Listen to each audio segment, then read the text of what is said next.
Hello everyone and welcome back to your channel, Managing with Matters, Manage to Prosper. Last video, guys, you know that we finished the third managerial function, which is leading. Well, for today we will start with the fourth and the last managerial function, which is controlling. Well, guys, about controlling, it is the last part in our first book in the channel, which is Management 2015 book.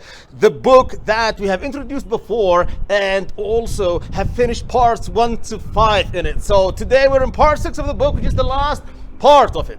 Well, for controlling, guys, the book defines it quite simply as a process that contains 3 main steps, which are measuring the actual performance and then comparing this actual performance to the standards that we have put for ourselves, and finally taking the correct and desired managerial action based on the results of the comparison. What is the importance of controlling, guys? It tells us how effective, how efficient, how well our plans were, and whether we are performing as per our plans.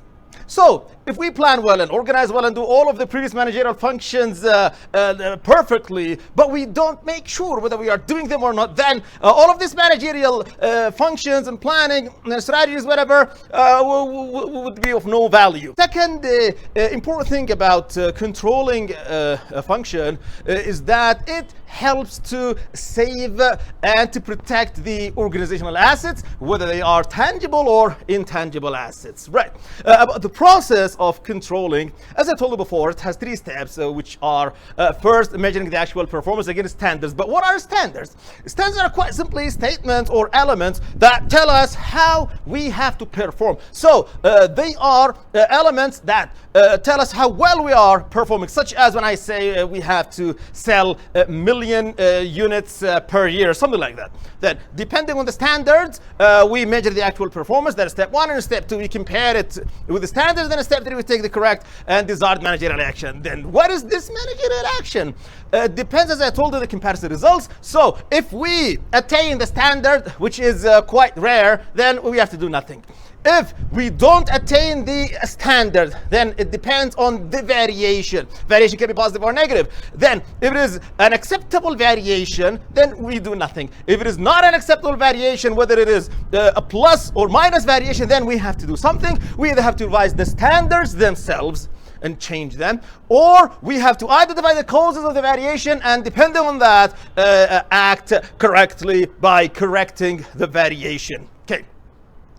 Then the controlling process, guys, as I told you, it is a non-ending process. It continues as the operations. So there is the feed-forward controlling, which are all the controlling methods and policies and standards, plans, whatever, that help to estimate and identify the possible problems that might happen and prevent them well before they happen.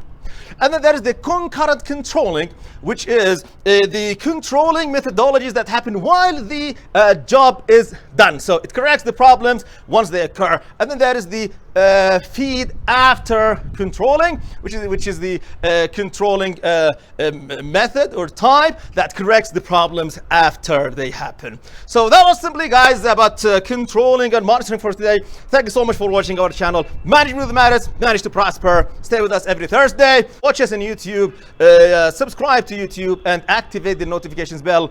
Follow us, participate with us, and share the channel via all our electronic platforms in our website, MANWIM.com, email, Facebook, and Instagram. Thanks so much again. See you next Thursday while we finish the rest of this part and also the book completely. And goodbye.